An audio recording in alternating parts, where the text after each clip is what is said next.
Meus queridos, a paz do Senhor Jesus a todos. Hoje, lição de número 10, o plano de livramento e o papel de Esther. Nossa lição está dividida em 3 tópicos principais que são o perigoso plano e o temor de Esther. Segundo, Mardoqueu convence Esther. E terceiro, o plano. Esther entra à presença do rei e propõe um banquete. Nosso texto áureo se encontra em Isaías, capítulo 64, versículo 4, que diz: porque desde a antiguidade não se ouviu, nem com os ouvidos se percebeu, nem com os olhos se viu, um Deus além de ti, que trabalhe para aquele que nele espera, que trabalhe em favor daquele que nele espera. A verdade prática diz que é nos momentos dramáticos da vida que mais aprendemos a confiar em Deus e a depender dele realmente, totalmente, completamente. A palavra-chave é livramento. Então, o primeiro tópico, o perigoso plano e o temor de Esther. Primeiro subtópico, lamento, choro e compadecimento.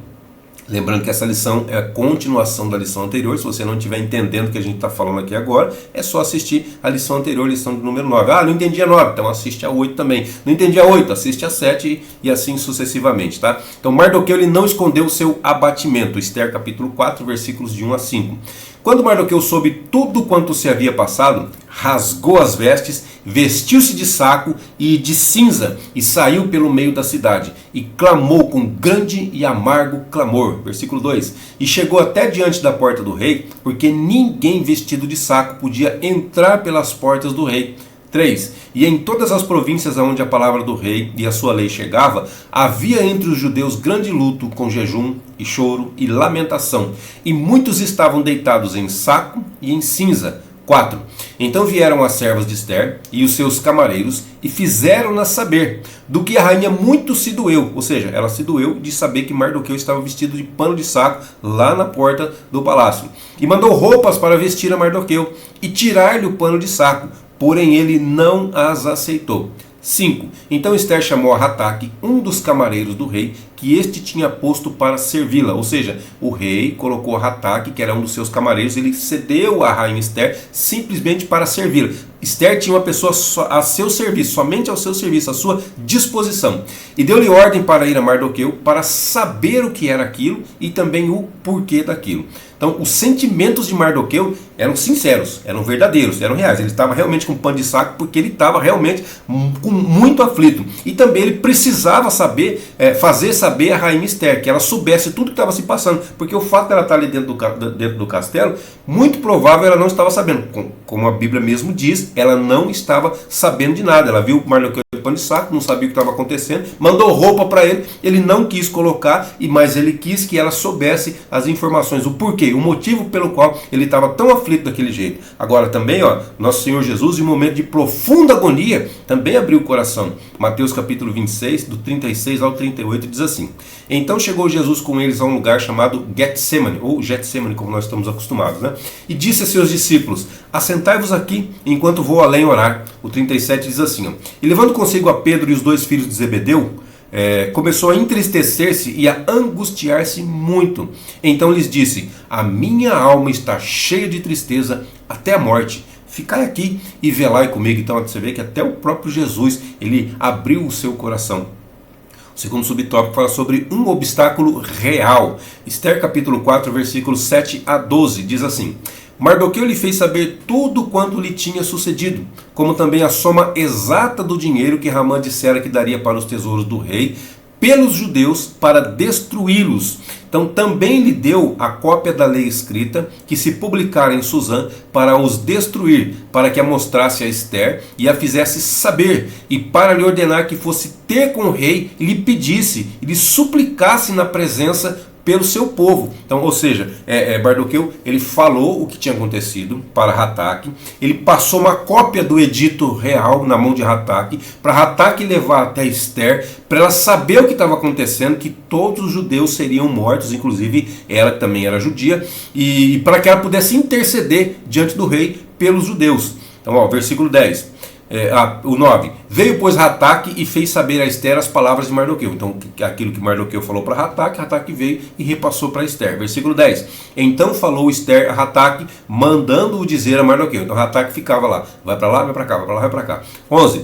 Todos os servos do rei e os povos da província do rei bem sabem que todo homem ou mulher que chegar ao rei no pátio interior sem ser chamado, não há senão uma sentença, a de morte, salvo se o rei estender para ele o cetro de ouro para que viva. E eu nestes 30 dias não tenho sido chamado para ir ao rei. Versículo 12. E fizeram saber a Mardoqueu as palavras de Ester. Ou seja, já fazia 30 dias que Ester não adentrava na presença do rei, não era solicitado para entrar na presença do rei. Se porventura ela tentasse entrar e o rei não fizesse um sinal com o seu cetro, o que aconteceria? Era sentença de morte. A própria rainha poderia morrer por conta disso. Entrar na presença do rei sem ser chamada. Então, por que acontecia isso? Acredita-se que essa rigorosa norma existia porque os reis temiam ser vítimas de conspirações, como ocorreu com muitos deles ao longo da história, que foram mortos no seu próprio trono. O terceiro subtópico fala sobre autoritarismo e também morte. Então, o que Assuero mais temia, que era isso, né? O que ele mais temia era morrer lá no seu trono. O que aconteceu? O que ele mais temia aconteceu com ele. Ele foi assassinado por um dos oficiais do palácio no ano de 465 a.C., ou seja, 8 anos depois dos episódios narrados no livro de Ester. 2 dos seus guardas já haviam tramado a sua morte alguns anos antes. Está em Ester capítulo 2, versículo 21. Naqueles dias, assentando-se Mardoqueu à porta do rei, 2 camareiros do rei, dos guardas da porta, Bigtan e Teres, grandemente se indignaram e procuraram atentar contra o rei Assuero. Então você vê que era uma coisa natural, era uma coisa comum os servos tentar matar o seu senhor, ou o rei no caso, né? Então decisões, presta atenção aqui, decisões autoritárias produzem muitos inimigos e é muito comum ditadores terem mortes trágicas, por vezes nas mãos dos seus ex-súditos, né? Dos seus súditos que se tornam ex-súditos porque se viram contra eles. Mas olha só o que Êxodo capítulo 23, versículo 22 diz. Mas se diligentemente ouvirdes a sua voz, ou a voz do Senhor, e fizeres, então ouvir e fazer, né? Tudo que eu disser, então serei inimigo dos teus inimigos e adversário dos teus adversários. Ou seja, se você fizer isso aqui, se você ouvir a voz de Deus e fizer tudo quanto ele vos disser, pode ficar tranquilo que ele vai ser inimigo dos nossos inimigos. Os nossos inimigos não vão ter chance contra nós. O resumo desse tópico diz que não era simples ir ao palácio e interceder ao rei pelo povo judeu. Está vendo só a diferença do reinado de Israel para esse reinado aqui, babilônico, para o reinado medo-persa? Está vendo a diferença? No rei todo mundo conseguia interceder, conseguia ter acesso. Olha a diferença. O segundo tópico fala sobre Mardoqueu convence Ester. Primeiro subtópico, confiando na providência divina. Ester apresentou a Mardoqueu sua impossibilidade de adentrar ou se dirigir à presença do rei. Mardoqueu ele não se contentou com a resposta de Ester. Está em Ester 4,13. Então Mardoqueu mandou que respondessem a Ester. Não imaginas no teu íntimo que, por estares na casa do rei, escaparás só tu entre todos os judeus. Ou seja, o que ele está dizendo aqui? Você não pensa que por ser rainha, por estar aí no palácio, você vai escapar da morte. Se todos os judeus vão morrer, você também vai morrer, você também não vai escapar. Então, se Ester ela não se dispusesse a interceder junto ao rei, Mardoqueu também ele confiava na providência divina, que a providência divina se manifestaria de uma outra forma. Se não fosse através de Ester, de uma outra forma, ele tinha certeza que a providência divina iria se expressar, iria acontecer, iria se manifestar. Então, lá em Ester 4,14, fala da expressão socorro e livramento de outra parte virá. Ela revela que Mardoqueu confiava em Deus acima de tudo. Então, quando nós supervalorizamos as pessoas, por mais importantes que elas sejam aqui nessa terra, nos esquecendo que o nosso socorro vem de Deus, nós fazemos delas nossos ídolos. Olha o problema aí, olha o perigo aí. O Salmo 121, verso 1 e 2. E Deus ele abomina todo tipo de idolatria. O Salmo 121, não está escrito aqui, mas diz assim: eleva meus olhos para os montes. De onde, a pergunta que ele faz, de onde me virá o socorro? Mas aí ele olha um pouquinho mais para cima e diz assim: meu socorro vem do Senhor, não vem do monte, meu socorro vem do Senhor, que fez os céus e a terra. Como eu disse, Deus abomina todo tipo de idolatria. Tem programa de televisão que chama ídolos, não é isso? A pessoa idolatra jogadores de futebol, idolatra seus atores preferidos, preferido, os atores de Hollywood, de filme, de novela, são ídolos. E isso não pode. Qualquer coisa que tome o lugar de Deus na nossa vida é idolatria. E Deus abomina todo tipo de idolatria. Jeremias 17,5 diz assim, assim diz o Senhor, maldito o homem, então tem o bendito e tem o maldito, não é? Abençoado e amaldiçoado. Maldito, amaldiçoado, o homem que confia no homem, ou até mesmo em si próprio, como ele diz aqui, e faz da carne o seu braço, e aparta o seu coração do Senhor. Então em quem nós temos que confiar? Temos que confiar no Senhor. Precisamos pedir ajuda para os homens? Sim, mas confiando primeiramente no Senhor, porque se os homens não nos ajudarem, quem vai nos ajudar? É o Senhor. Então primeiramente o Senhor e depois os homens. O segundo tópico, ele vai falar exatamente isso. Primeiro Deus, depois o homem. Então Esther, ela convenceu-se de que precisaria agir. Claro, ela tinha que agir, ela tinha que fazer alguma coisa. Mas antes de tudo, porém, era preciso clamar a Deus para que a dirigisse e lhe desse graça diante do rei. Esther 4,16. Vai, ajunta todos os judeus que se acharem em Suzã, jejuai por mim, e não comais nem bebais por 3 dias, nem de dia e nem de noite. E eu e as minhas servas também assim jejuaremos, e assim irei ter com o rei, ainda que não seja segundo a lei. E se perecer, pereci. Fazer o quê? Já que ia morrer mesmo, tinha uma oportunidade, mas primeiro vamos fazer o seguinte, vamos jejuar 3 dias. 3 dias e 3 noites. Então são 3 dias mesmo, são 72 horas. 24, 48, 72. Então são 3 dias, 72 horas de jejum. De dia e de noite, nada, não vai comer nada. Vocês fazem isso por mim. Só que, não é só vocês fazem isso por mim. Eu e as minhas servas que estamos aqui também faremos a mesma coisa. Não é aquelas pessoas que gostam de pedir oração. Todo mundo precisa de oração. Então nós pedimos oração, mas nós mesmos não oramos. Então nós temos que pedir oração e temos que orar também. Temos que pedir que as pessoas jejuem em nosso favor, mas nós também precisamos jejuar. Então antes de Esther procurar o rei, os judeus eles deveriam buscar a Deus. Uma triste característica de nossos dias são o secularismo e também o materialismo. Olha o que diz Lucas 18,8. Digo-vos que depressa lhes fará justiça. Quando, porém, vier o Filho do Homem, porventura achará fé na terra? Olha só a pergunta que o próprio Jesus está fazendo. Quando ele vier, será que ele vai achar fé na terra? De acordo com o que nós estamos vendo ultimamente, secularismo e materialismo. Então, inspirados, essas duas coisas aí, elas são inspiradas no quê? No ateísmo, ateos, ou seja, não Deus, sem Deus. Inspirados no ateísmo, rejeitam e negam as realidades espirituais e veem no homem como o senhor de sua existência e de seu destino, como se o homem pudesse definir o seu destino, definir o que ele pode fazer, o que ele não pode fazer. E não é bem assim, quem define isso é o próprio Deus. Autoconfiança e soberba humana são de origem maligna. Tiago 4, do 3 ao 16 vai falar isso. Eis agora vós que dizeis, hoje ou amanhã iremos, olha só o que os homens falam, iremos a tal cidade, e lá passaremos um ano, e contrataremos, e ganharemos. Assim são as palavras dos homens, não é? Versículo 14. Digo-vos que não sabeis o que acontecerá amanhã, porque que é a vossa vida? Você não sabe o que vai acontecer amanhã. É um vapor que aparece por um pouco e depois desvanece. 15. Em lugar do que devias dizer, ao invés disso, vocês deviam dizer isso aqui, se o Senhor quiser e se vivermos, faremos isto ou faremos aquilo. Mas agora vos gloriais em vossas presunções. Toda glória tal como esta é maligna. Então se você fala dessa forma, você tem que mudar a sua forma de falar. Amanhã eu vou fazer tal... Não, se o Senhor permitir. Se eu estiver vivo, eu farei tal coisa.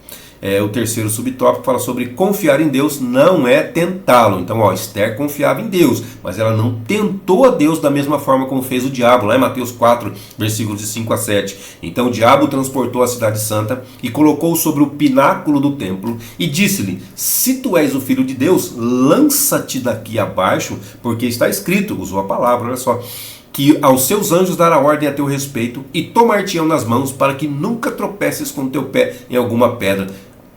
Satanás conhece a Deus muito melhor do que nós, então nós temos que tomar cuidado com isso aí, porque ele usa a palavra para nos combater. Se nós não tivermos ligado assim como Jesus estava ligado, se nós não tivermos o conhecimento assim como Jesus tinha o conhecimento, nós podemos cair nas astutas ciladas do diabo.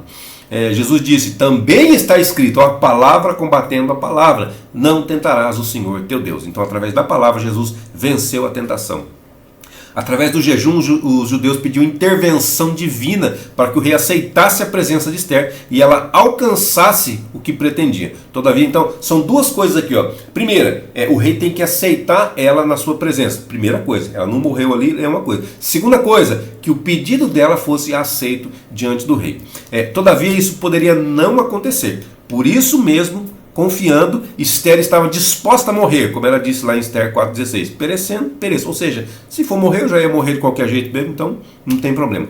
Décadas antes, na Babilônia, 3 outros judeus haviam demonstrado a mesma fé e disposição. Está lá em Daniel capítulo 3, versículo 17 e 18, que nós deixamos aqui só.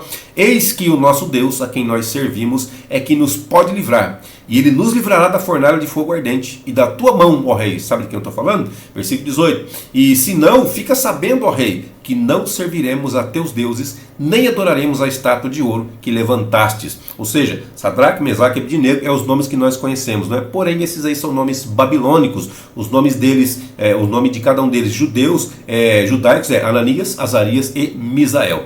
Então, em nossos últimos dias, são difundidas crenças errôneas que acreditam ser possível mandar em Deus e também colocar Deus na parede. Isso não é possível. Tem pessoas que falam, tem pessoas que dizem que fez isso e deu certo e ensina, difundem como se fosse uma doutrina. Irmão, se você fez isso e deu certo, não fala para ninguém não, fica quietinho, porque na verdade Deus não é assim que Deus trabalha não. Não é dessa forma que Deus trabalha não. Tome muito cuidado. Será que foi Deus mesmo que te atendeu? Será que foi Deus mesmo? Tome muito cuidado com isso daí, porque colocar Deus na parede não é uma forma de se fazer não. Só faço se for assim. Menino birrento, para com isso, vai ser castigado por causa disso, toma muito cuidado.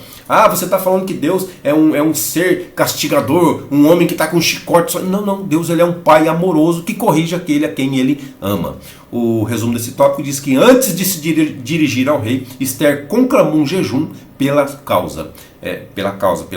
vida dos judeus. O terceiro tópico fala sobre o plano. Ester entra à presença do rei e propõe um banquete. Primeiro subtópico, prudência, preparação e ação. Olha, 3 palavrinhas fortes aqui, prudência, preparação e ação. Então, ao decidir entrar na presença de Assuero, Ester estava sujeita a qualquer reação dele quando a visse, ou seja, vida ou morte. Ester 5:1. Sucedeu, pois, que ao terceiro dia Ester se vestiu, ou seja, passou os 3 dias de jejum. Ester se vestiu com trajes reais, olha só a preparação. Se pôs no pátio interior da casa do rei, de frente do aposento do rei, e o rei estava sentado sobre o seu trono real, na casa real, de frente da porta do aposento. Ester estava aqui, Assuero estava aqui, e tinha uma porta separando ambos. A conduta de Ester nos ensina como nós devemos ser precavidos para tomar nossas atitudes, para tomar nossas decisões importantes que podem impactar o nosso futuro. Então temos que nos precaver. Mulheres sábias como Ester, como Abigail, elas conseguiram resolver grandes problemas e também evitar muitas tragédias. Lá em 1 Samuel capítulo 25, do 18 ao 35, você vai ver isso daí. Por outro lado, imprudências e precipitações elas podem levar a prejuízos, a danos irreparáveis. Provérbios 14:1 diz: toda mulher sábia edifica a sua casa, mas a tola derruba com as próprias mãos. O segundo subtópico fala sobre estendendo o cetro. Então, assentado em seu trono, Assuero viu Ester. Ester 5:2. E sucedeu que, vendo o rei a rainha Ester, que estava no pátio, ela alcançou graça aos seus olhos, e o rei estendeu para Ester o cetro de ouro que tinha em sua mão. Ester chegou e tocou a ponta do cetro. Quando Assuero viu ela, estendeu o cetro, ou seja, pode entrar. Quando ela entrou, ela colocou a mão sobre o cetro. Então deve ter sido um grande alívio para a corajosa judia Ester. Então ela se aproximou e ela tocou na ponta do cetro, cumprindo o protocolo legal. Como era incomum que alguém apresentar diante do rei sem ter sido chamado, Assuero logo ficou preocupado. O que será que ela tem? Aí perguntou para ela, Ester capítulo 5, versículo 3. O que é que tens, rainha Ester? Qual é a tua petição? Até a metade do reino se te dará. Então essa era uma frase comum, esse negócio da metade do reino aqui é uma frase comum nessas ocasiões, mas que segundo estudiosos, ela não se interpretava de forma literal, não é, eu quero a metade do reino e ele deu, não era interpretado de forma literal, segundo os estudiosos. Lá em Mateus 6, 21, 23 também vai falar sobre o rei Herodes que estava fazendo aniversário. E ele diz também, tudo que me pedires te darei, até metade do meu reino. Olha só, então quando a filha de Herodias dançou para ele ficou todo animado e fez essa promessa para ela, pode pedir o que você quiser, até metade do meu reino. Então foi a mesma coisa que Assuero disse, até metade do reino se te dará. Então, como eu disse, é uma frase comum, porém, segundo os estudiosos, ela não se interpreta de forma literal. O terceiro subtópico fala sobre em sintonia com Deus. Então, mesmo o rei se prontificando imediatamente a atendê-la, Esther agiu com cautela. Lá Esther 5,4. E disse Esther, se parecer bem ao rei, venha hoje com Ramã ao banquete que lhe tenho preparado. Então, no banquete, o rei renovou aquela disposição que ele estava de atender Esther, qualquer pedido de Esther, e também era também uma segunda oportunidade, mas ainda não era o momento adequado. Então, Esther convida Assuero e Ramã para outro banquete no dia seguinte, quando então faria o seu pedido. Fez o primeiro pedido, ele convidou eles, na verdade, para um banquete. Assuero se dispôs, uma segunda chance de ela poder falar, mas ela ainda convidou para mais um dia, no outro dia, venha para o banquete novamente, vocês dois, Assuero e Ramã, que aí sim eu vou fazer o pedido. Está lá em Esther capítulo 5, versículo 8. Então, uma noite decisiva, ela mudaria o curso da história. A providência divina estava guiando Esther em todos os detalhes. O resumo desse tópico diz que nenhum ser humano ficará impune diante da santidade e da justiça de Deus. E a conclusão, vou estar lendo aqui para a gente terminar. Confiar em Deus e depender dele nos faz viver experiências extraordinárias. O agir divino manifesta-se em todas as áreas de nossa vida. O Deus Todo-Poderoso jamais perde o controle. Valdecir, qual que é o final dessa história? Meus irmãos, se você está interessado em saber o final dessa história, assista a próxima aula, a lição de número 11, que você vai saber. Por enquanto, essa daqui foi só o plano de livramento, tá ok? Na próxima aula já vai saber qual foi o resultado, qual foi o desfecho dessa história. Deus abençoe sua vida, sua saúde, seu ministério, suas finanças e até a nossa próxima aula, se assim Deus nos permitir.